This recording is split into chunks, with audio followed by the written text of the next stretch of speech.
10,000 protesters outside the Texas Capitol scream democracy or tyranny, as lawmakers are held hostage behind locked doors. The cameras catch the moment Jasmine Crockett slams the Constitution on live TV, her voice drowning out the chaos, naming Trump as the hand behind it all.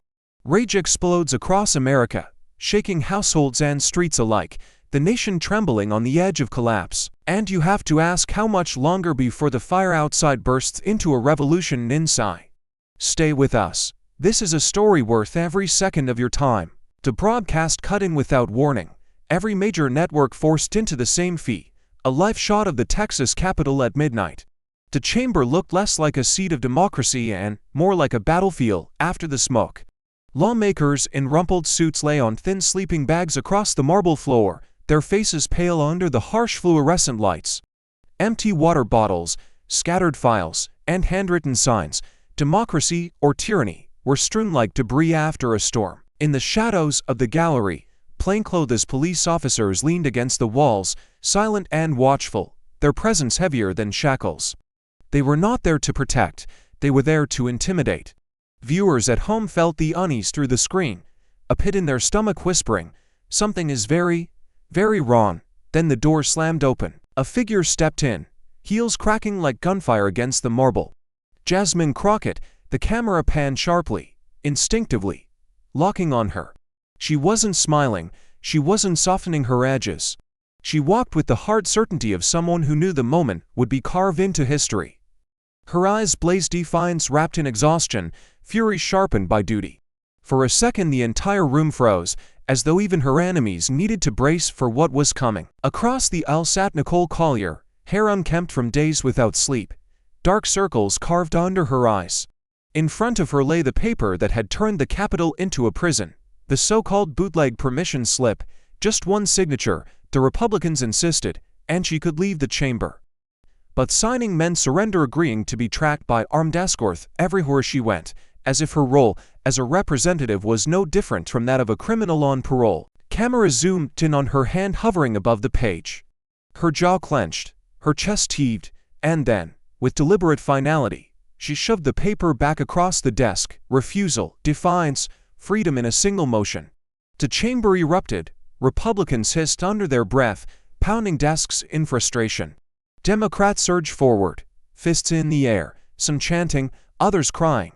The plainclothes officers shifted uneasily, their hands twitching near their belts. And all the while, America was watching, millions of eyes glued to screens, breath caught in throats. Twitter feeds exploded, hashtags flashing like sirens, hashtag bootleg permission slips, hashtag free Texas Democrats. Jasmine Crockett stopped in the center of the chaos, her silhouette framed under the cold lights. She turned toward the nearest camera, as though speaking directly to every household in America. Her voice cut through the din, sharp and furious, echoing through the chamber and into living rooms nationwide. What kind of democracy demands its defenders sign away their freedom just to do their jobs?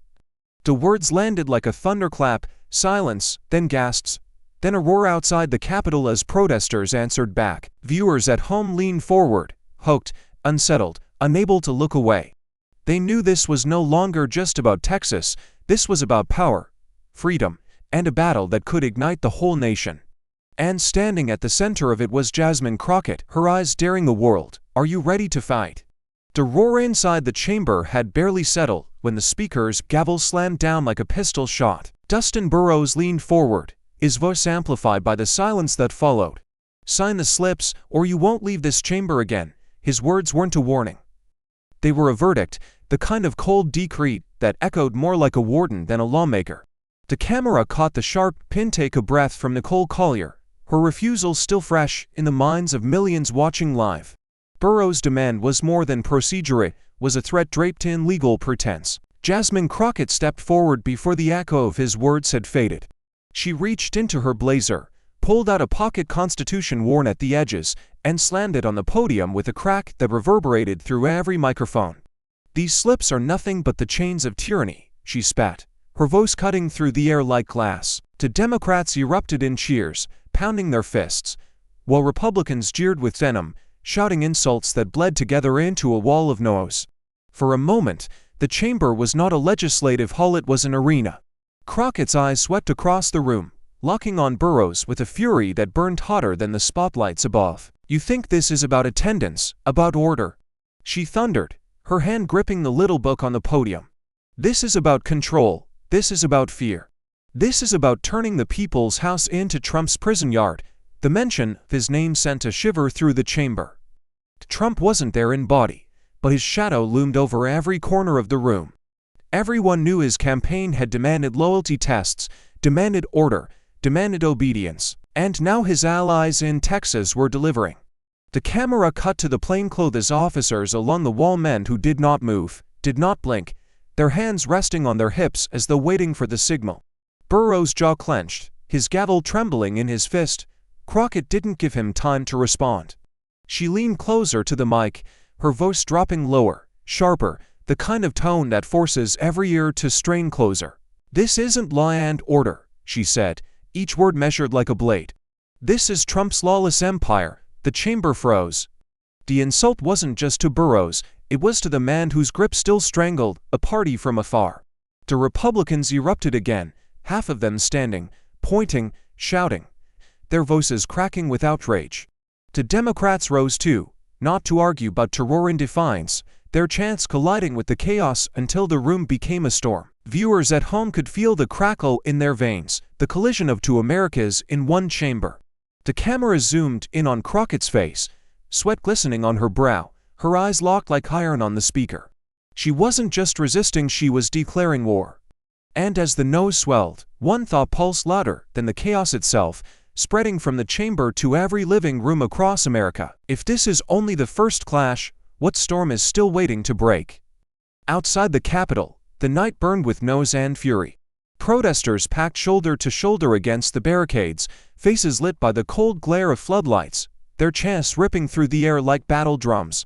"Democracy or tyranny? Democracy or tyranny?" The words pounded in rhythm with the thud of fists against cardboard signs, echoing through the city streets.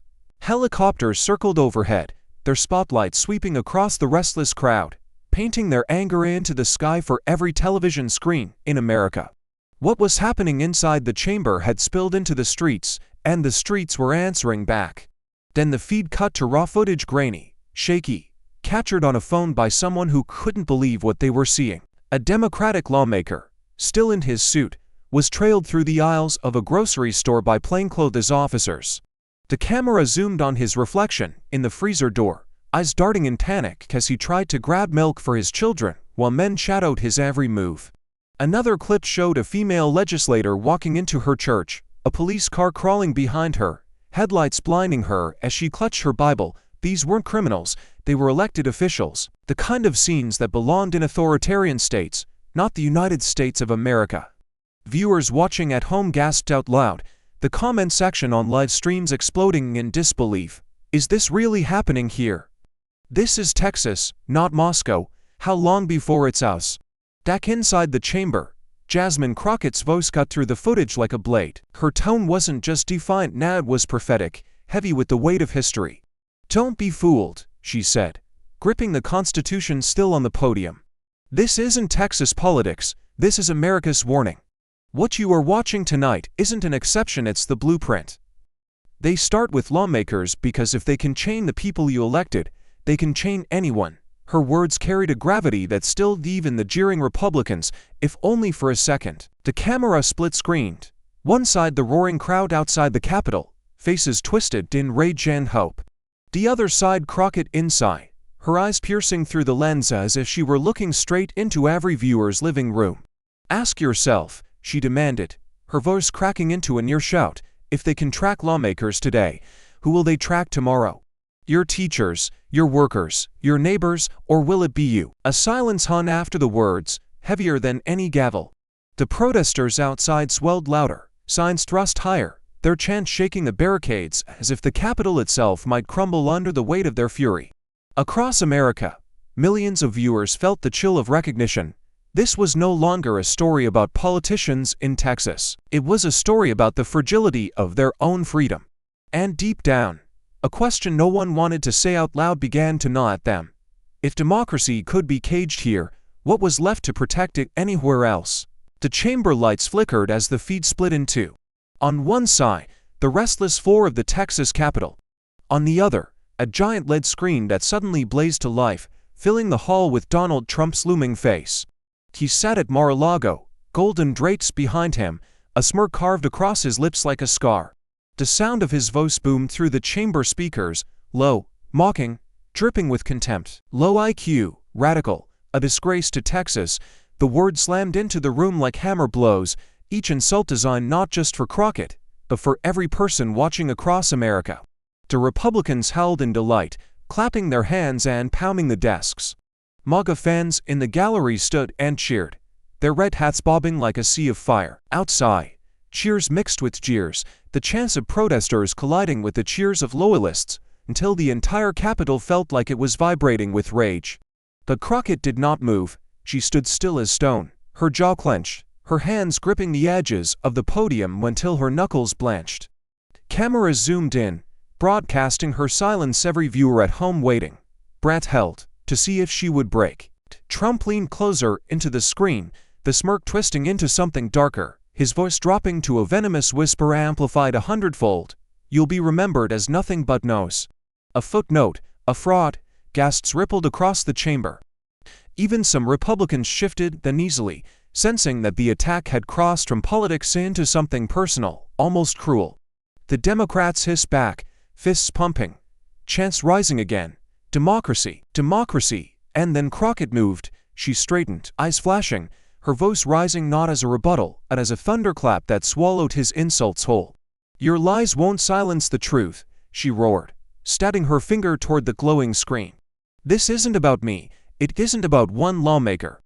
It isn't even about Texas. This is about democracy itself, about whether America will bow to your empire of fear or stand free in defiance. The chamber shook as Democrats erupted, their cheers crashing like a tidal wave against the jeers of their opponents.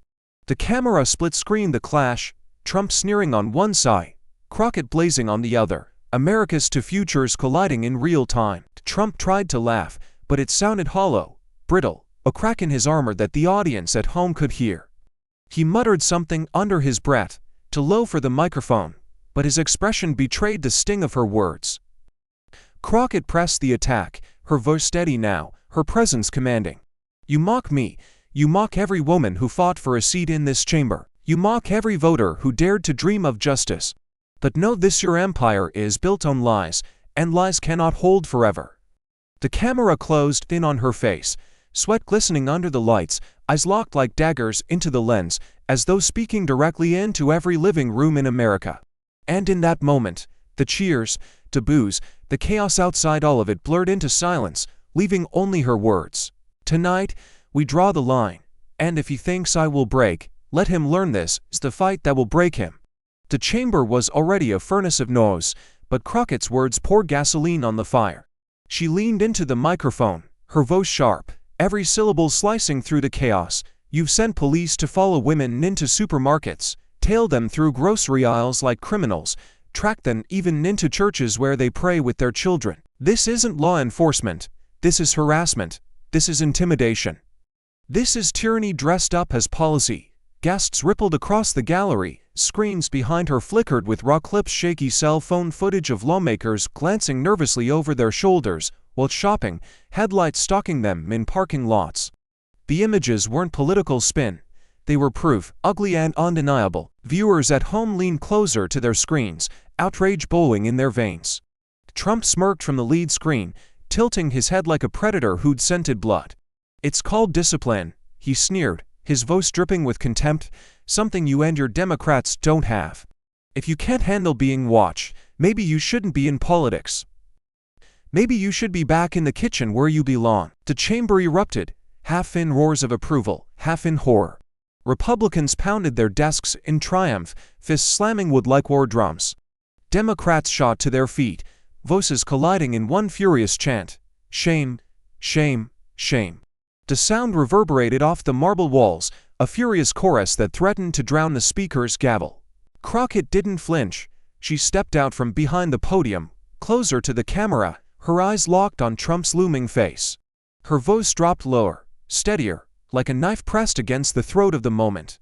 Discipline, she spat. You call it discipline to stalk women? To trail elected officials like prey in their own neighborhoods.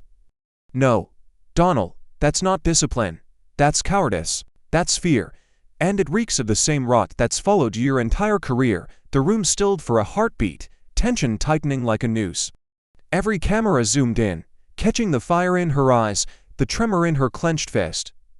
Then she unleashed it, the sharpest insult yet, delivered with the force of a hammer blow.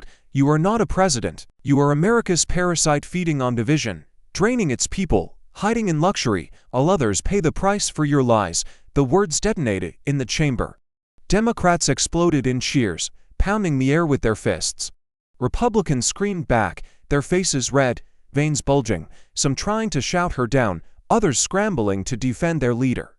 Trump's smirk cracked for the briefest moment, a flicker of rage flashing across his face before he forced the sneer back into place. The nose surged to a fever pitch, chants and curses colliding into a storm that rattled the walls.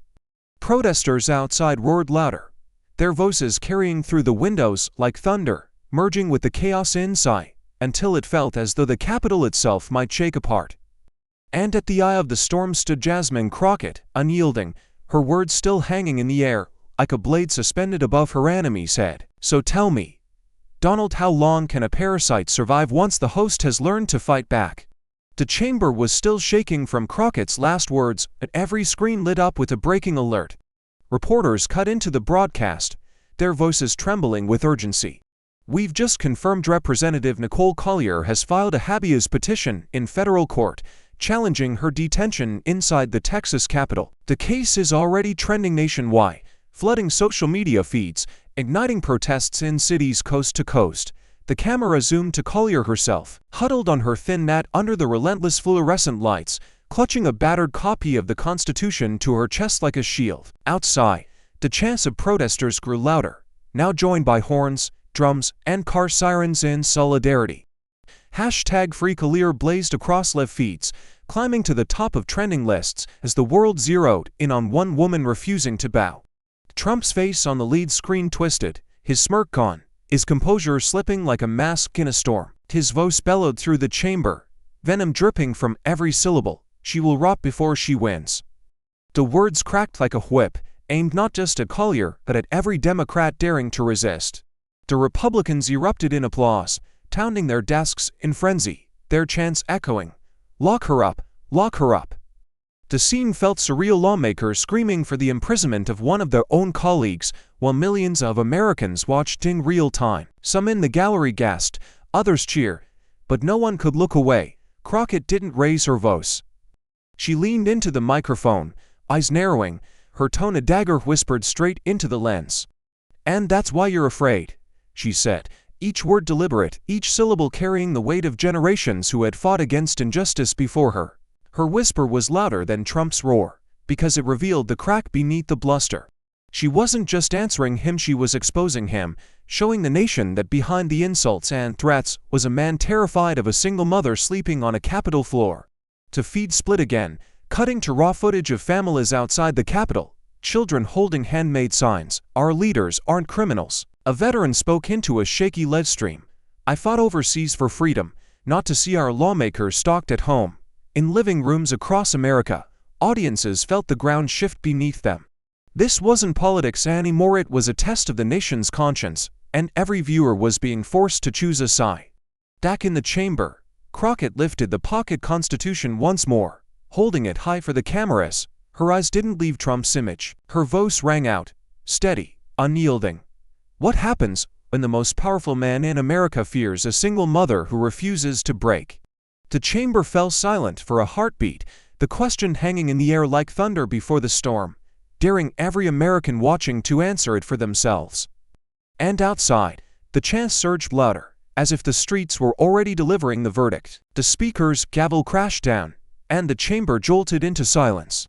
Dustin Burrows rose slowly from his chair, his face set like stone, his voice booming with a menace that made even the cameras quiver. "We'll detain Democrats until they comply," he declared. The words hung in the air like a death sentence.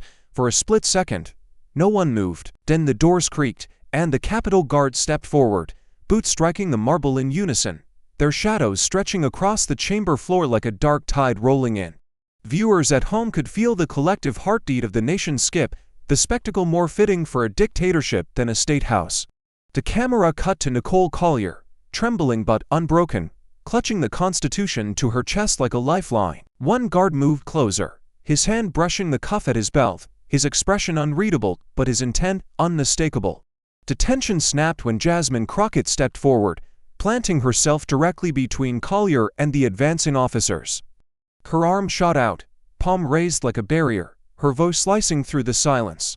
"If you take her," she said, her tone low and furious, "you take me first." The chamber erupted in chaos. Republicans shouted over one another, some banning their desks, others smirking as if savoring the spectacle. Democrats surged to their feet, surrounding Crockett and Collier, fists raised, chants of shame. Shame, pounding against the marble-like war drums. The guards hesitated, caught in the glare of the cameras, their every step a live broadcast to millions. The gallery gasped, reporters scribbled frantically, and the streets outside roared louder, the chants of protesters crashing against the walls of the Capitol as if trying to storm their way in.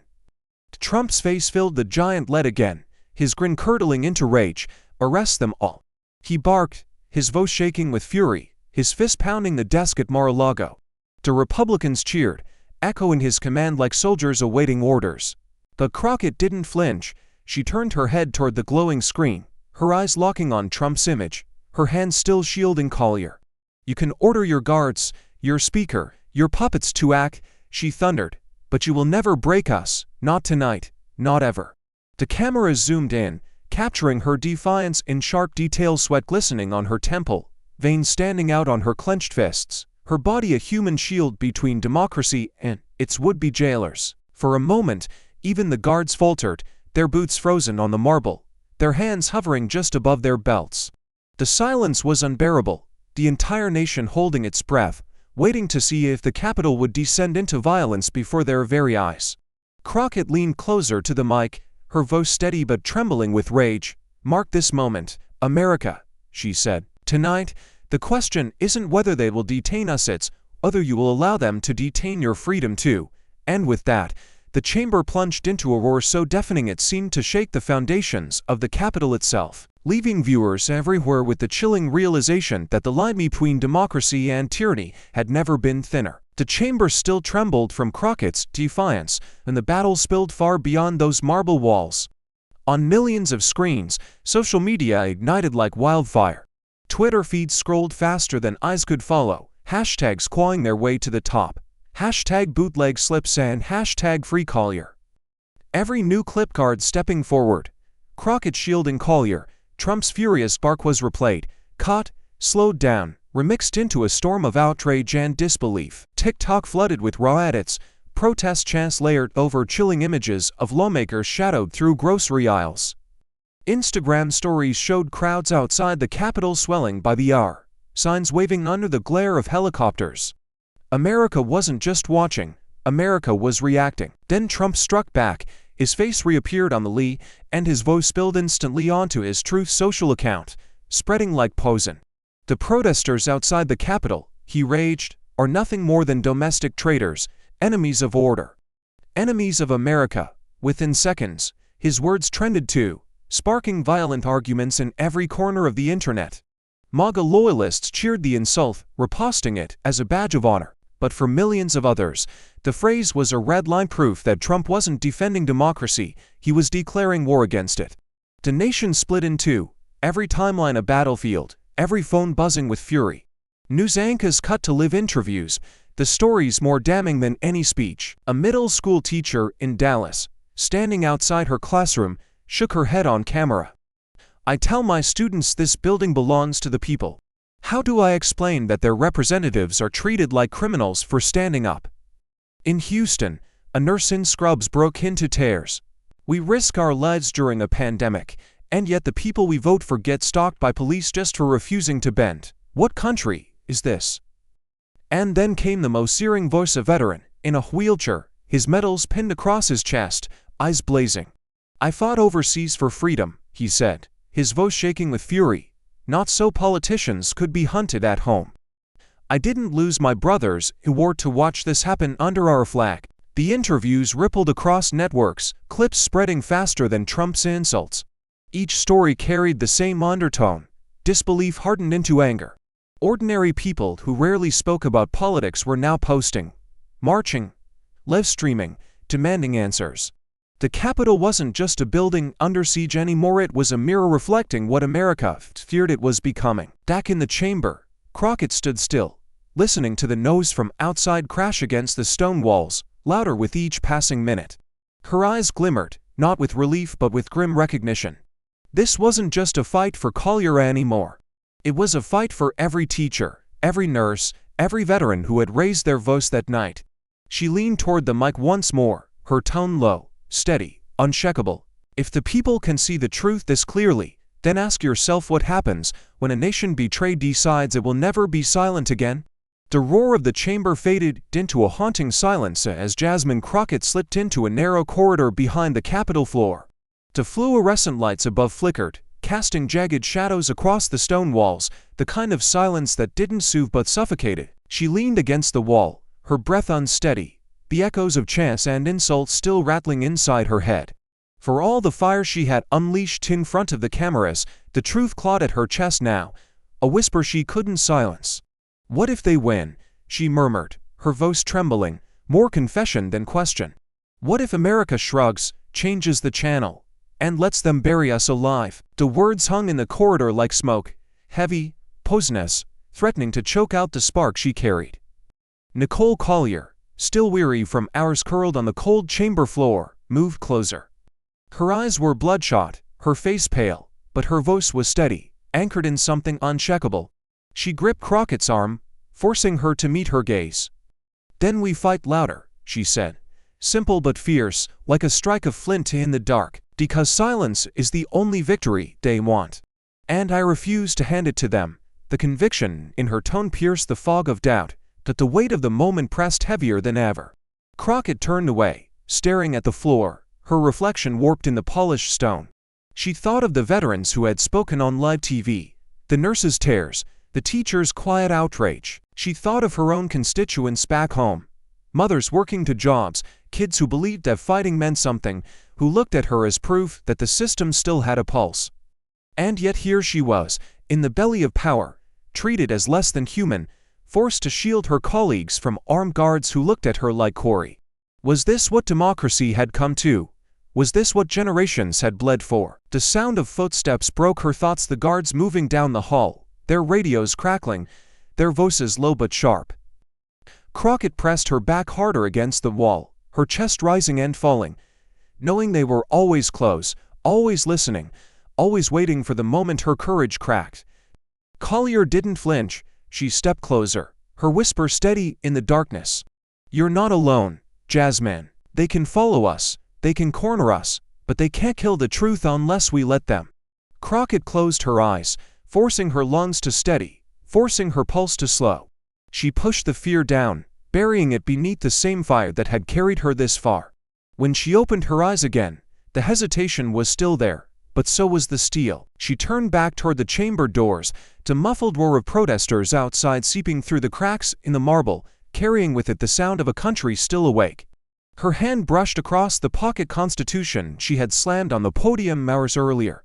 She gripped it tight, her jaw hardening, her voice a whisper meant only for herself, a destined for history. How far can courage go before it breaks? And what if breaking is exactly what makes it unstoppable? The screen pulsed red as Trump leaned so close to the camera, Mar-a-Lagoed, at his face filled the chamber, his voice erupting through the speakers with the fury of a man cornered. "You are nothing but trash, Crockett," he bellowed, the insult ricocheting off the marble walls like a gunshot. Gasps rippled across the floor, some Republicans laughing, pounding their desks, others smirking with the smugness of spectators at a public execution. But Crockett didn't flinch. She tilted her head, a slow smirk curling across her lips, her eyes never leaving the glowing image of his face. "Deader trash than traitor," she shot back, her words slicing clean through the nose. The room exploded. Democrats leapt to their feet, fists slamming into the air, their chants shaking the gallery. "Shame, shame, shame."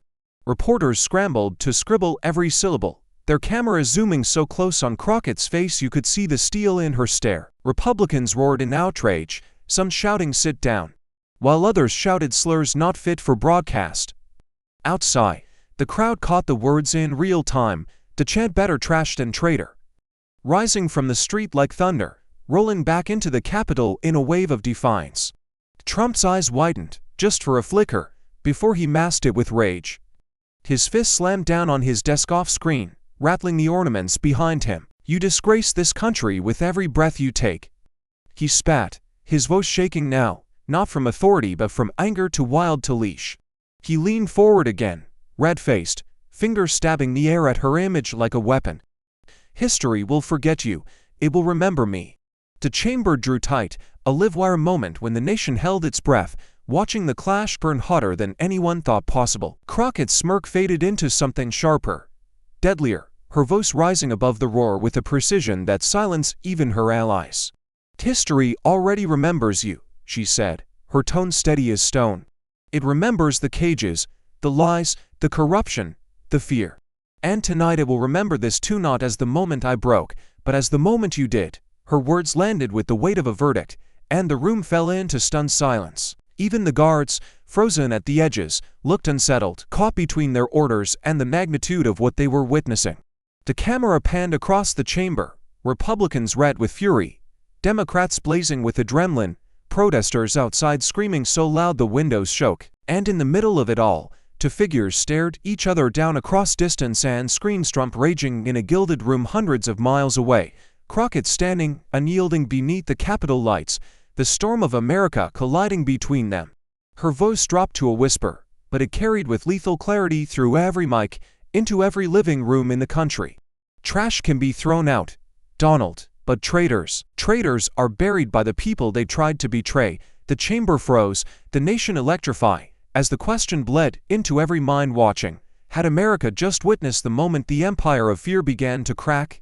The roar of insult still lingered in the chamber when Jasmine Crockett leaned closer to the mic, her voice cutting through the chaos like a scalpel. She didn't yell this time. She didn't need to. Her words carried the weight of a dagger slid between the ribs. "You kept the Epstein files locked away, files you promised America would see, files that could reveal the truth about who enabled a predator. You buried those secrets in the dark, but you shine the spotlight on innocent lawmakers, stalking them like fugitives. Tell me, Donald, what does that say about your courage?" The chamber froze. For the first time all night, silence swept across the room like a suffocating tide. Republicans who had been pounding their desks seconds earlier shifted in their seats, their fists stilled, their faces tightening as the sting of her words hit harder than any chant. A few of them avoided the cameras, their eyes darting down to their papers, unwilling to meet the gaze of the nation. To Democrats, too, went quiet, not out of fear, but in awe, their silence amplifying every syllable of Crockett's charge until the whole room trembled with it. On the screen, Trump's face twitched. He tried to smirk, but it faltered, his jaw tightening, his eyes darting left and right as though searching for a script. For a flicker of a second, the nation saw something raw in him, not strength, but panic. He barked back, "That's a lie, I." But his voice cracked, his words stumbling, and the chamber heard the one thing he could never allow them to hear: doubt. Crockett seized the silence like a weapon. She raised the pocket Constitution again, her voice sharp but calm, every word deliberate. "You gag the truth when it threatens you, but you weaponize surveillance when it silences us. You protect the predators, and you punish the protectors. That isn't justice, that isn't democracy. That's corruption in its purest form." The camera zoomed on the faces of Republicans sitting stone still, their unease now visible to millions of Americans watching live. One shifted uncomfortably, another whispered to a colleague, their eyes narrowing not at Crockett, but at the screen where Trump's face glowed red with fury. Viewers at home saw it too, the subtle crack in the wall of loyalty, the hesitation of men and women who had once cheered every insult but now sat motionless, calculating what it would cost them to keep defending the indefensible.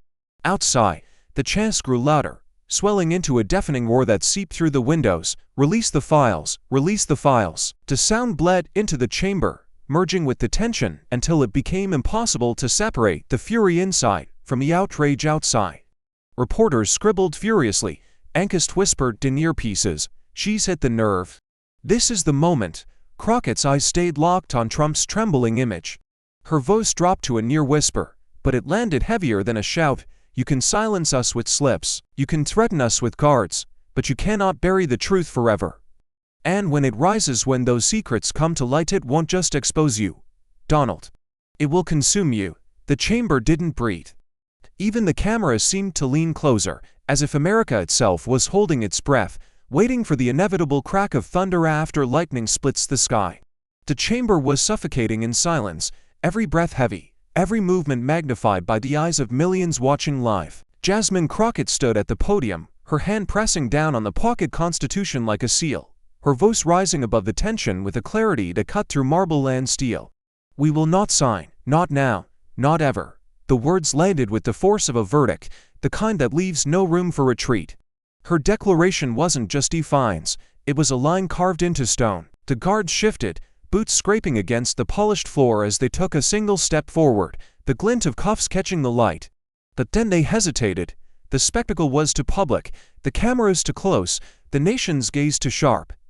Every lens was locked on their hands, every microphone tuned to the sound of their breath. To move would be to prove her right. To act would be to show America that democracy was being strangled in real time.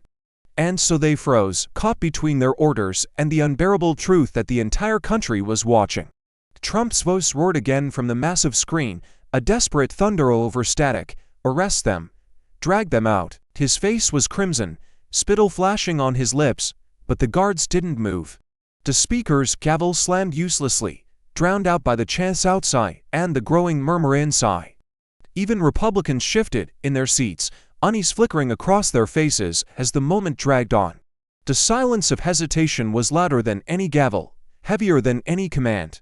Crockett stepped away from the podium and planted herself directly in front of Nicole Collier, her body forming a shield. Her voice was lower now but carried like a drumbeat in the dead air.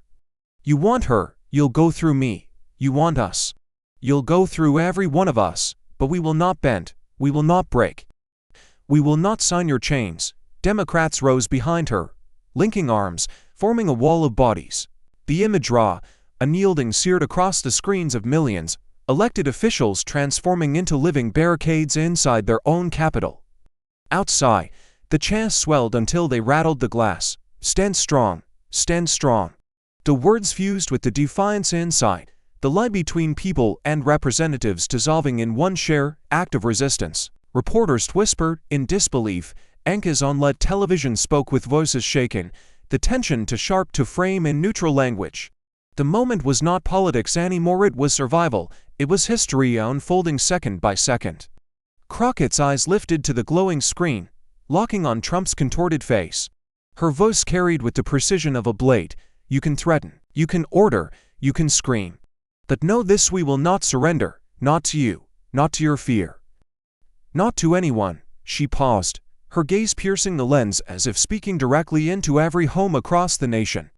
And then, with a final whisper that struck harder than a shout, she asked the question that no one could escape. What happens when defiance is the only weapon left and it proves stronger than fear itself? The storm inside the Texas Capitol had spilled into the veins of the nation, and America was now a map lit on fire.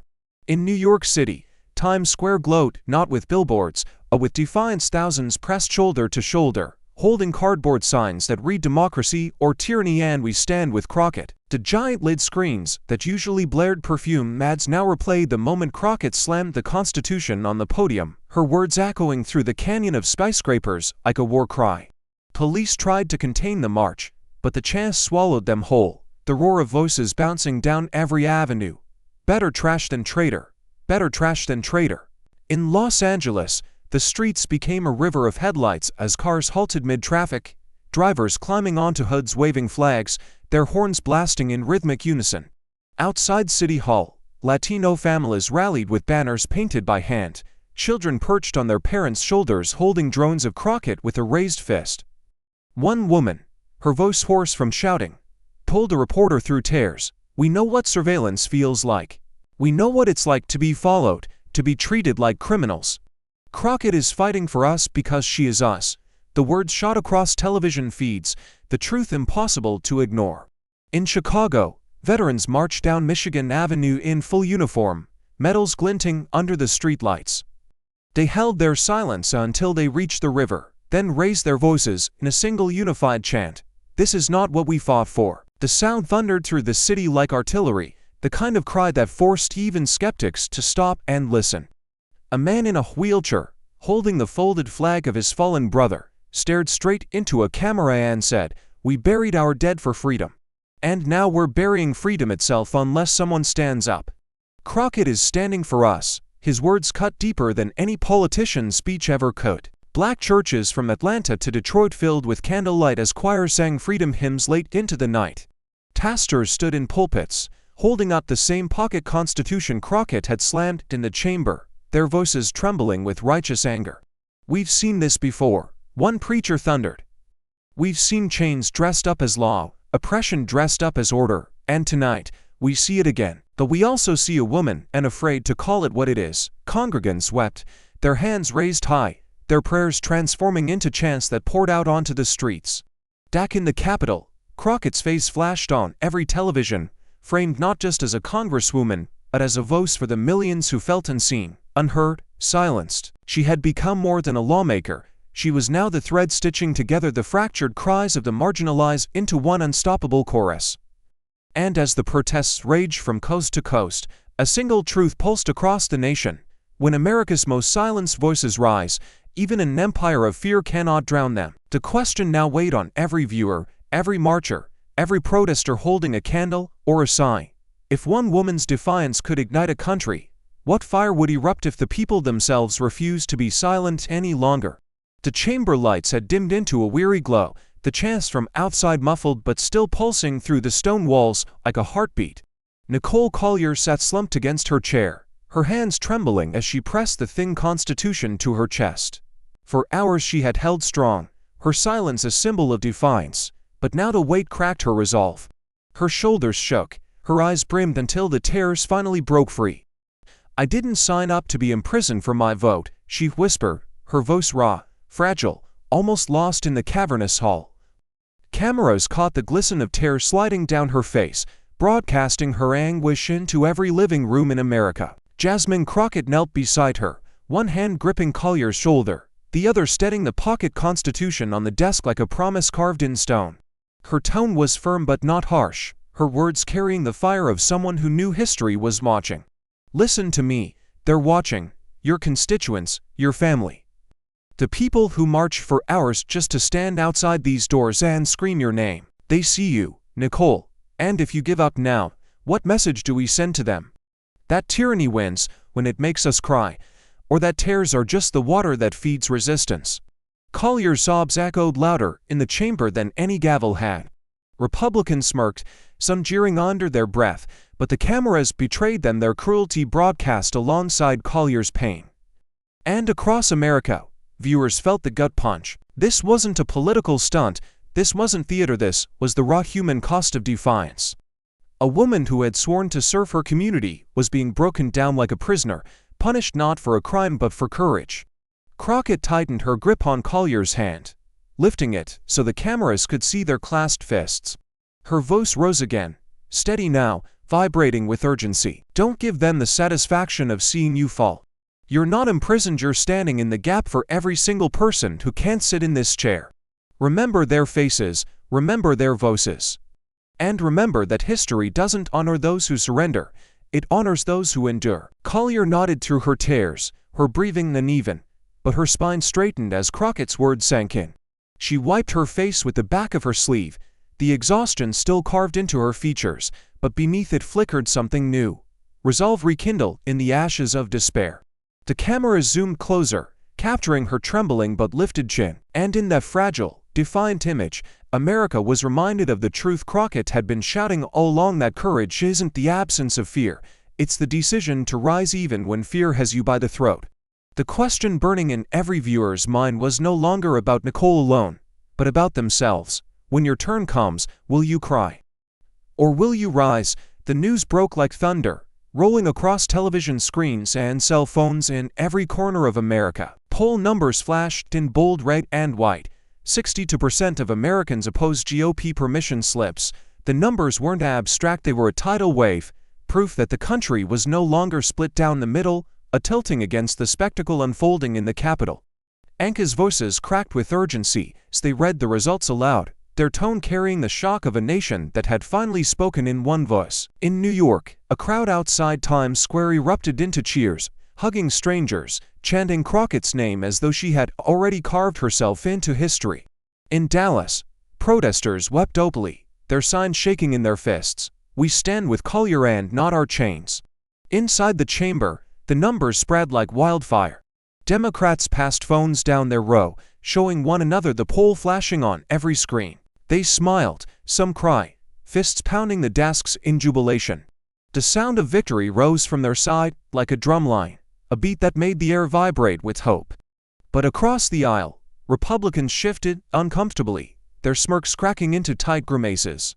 They could feel the ground moving beneath their feet, the loyalty they had clung to beginning to splinter under the weight of the people's verdict. Even the guards paused at their posts, their eyes flicking nervously at the giant screens, caught between duty and conscience. Trump's face reappeared, larger than life, his voice cracking through the speakers with manic energy. "Fake news," he shouted, his words dripping with desperation. "These polls are rigged, just like the elections. The media lies. They've always lied." His fist slammed against the desk in Mar-a-Lago, but the sound wasn't power anymore, it was panic. He leaned closer to the lens, his face flushed, sweat glistening on his brow, his voice rising into a hoarse scream. "The American people are with me. They are. They will always be with me." But the more he raged, the more hollow it rang. His denial was broadcast in real time, side by side with the numbers that proved the opposite. Crockett seized the moment. She rose slowly, deliberately, her presence filling the chamber like a storm cloud. "There it is," she said, her voice sharp enough to cut glass. "The truth rattles him. The people speak, and he calls them liars. The nation rises, and he calls it fake. He can scream, he can pound, he can deny, but tonight, the story isn't his anymore. It belongs to America." The chamber shook with applause from Democrats, their voices crashing together with the chants of protesters outside, a harmony of defiance thundering through the Capitol walls.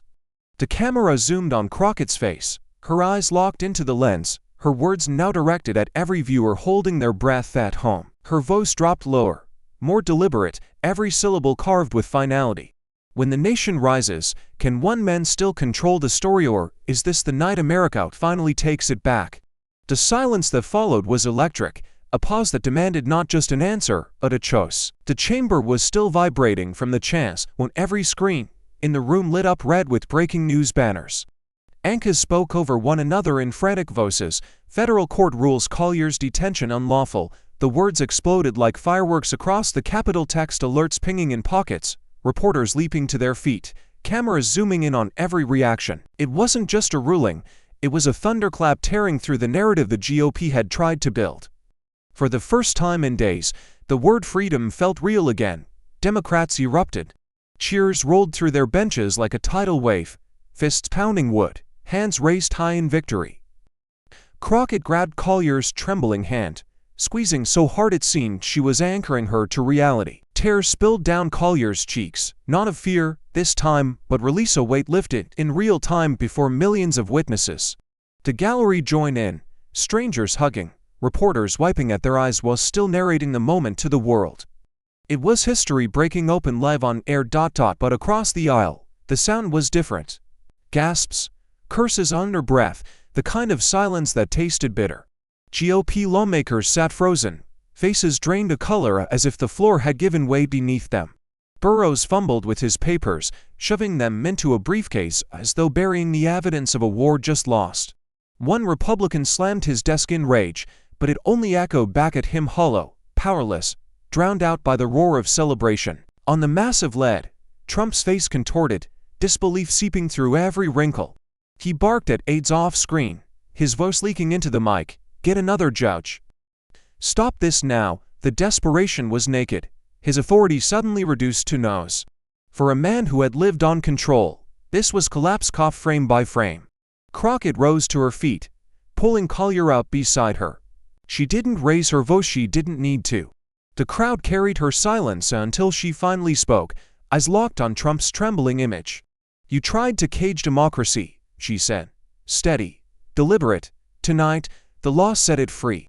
The chamber thundered in approval, the sound swelling until it felt like the walls might crack. And as the feed beamed into millions of homes, one truth burned brighter than every banner, brighter than every scream. When justice speaks, no power on earth can silence it.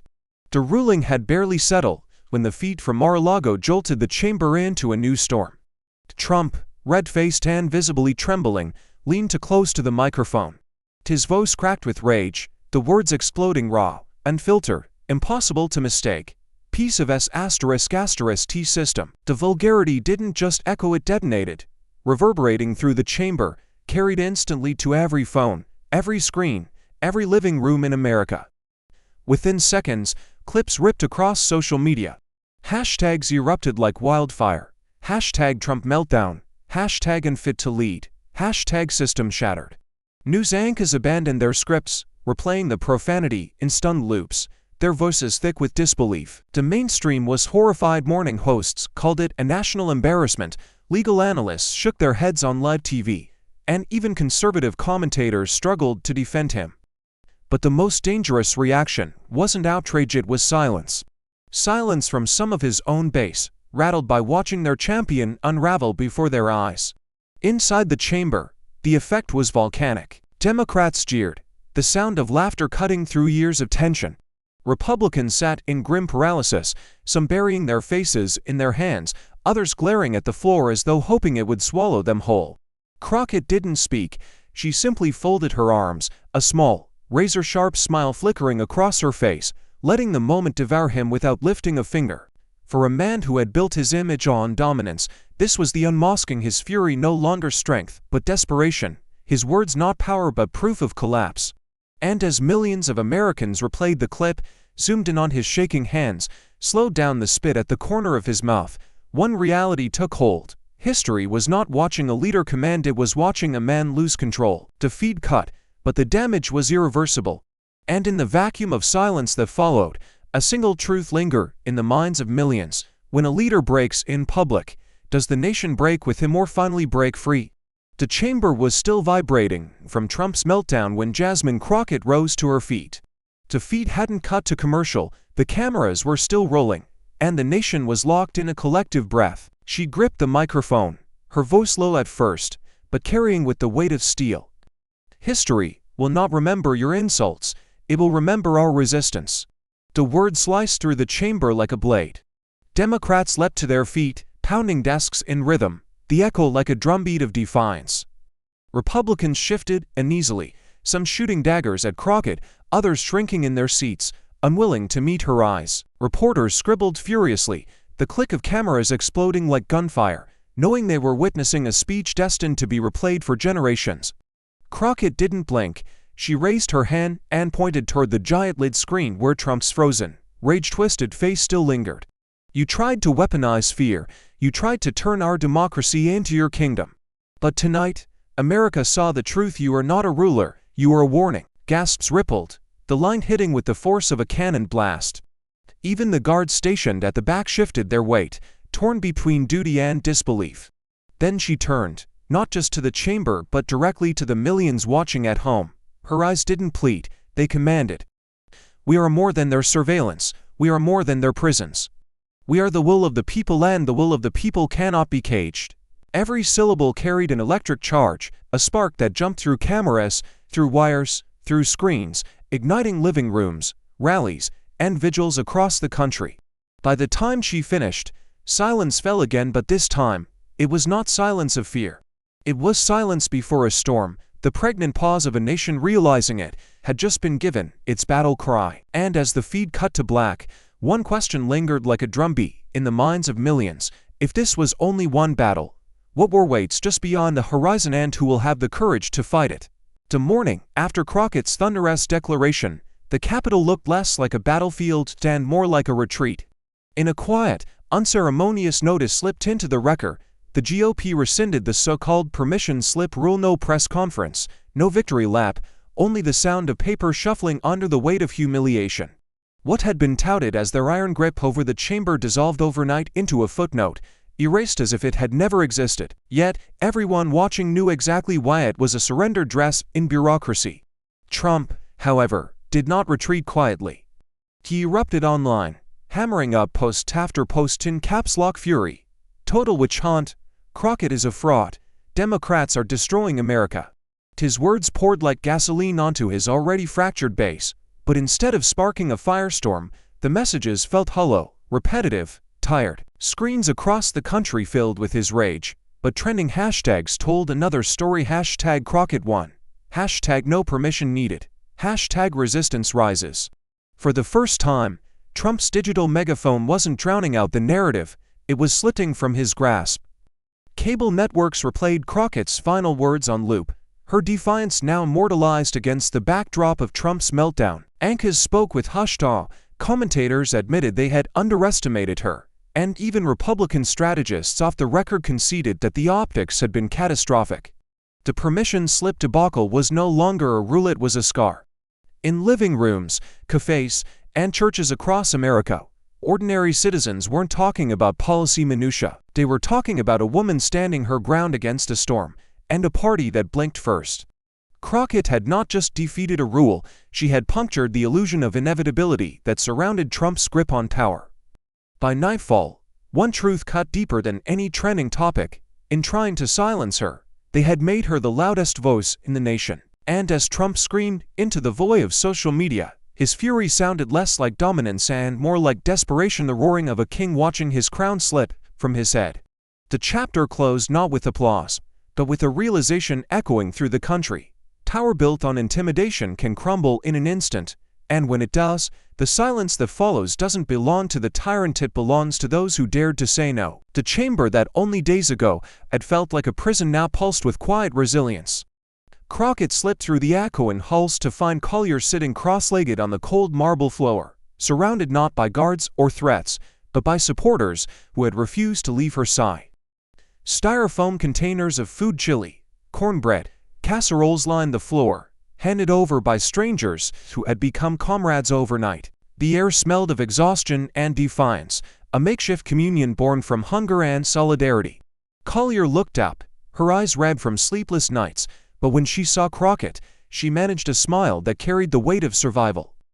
"You didn't let them break us," she whispered, her voice trembling. Crockett knelt beside her, sharing a spoonful of the same stew that had been passed around like an offering, the two women kneading shoulder to shoulder, not as politician and witness, but as sisters bound by a common war. Around them, citizens approached, an elderly veteran leaning on his cane, a nurse still in scrubs, a teacher clutching lesson plans she had refused to abandon. Each one pressed Crockett's hand, some with tears, some with fire in their eyes. "You gave us courage," the nurse said, voice cracking.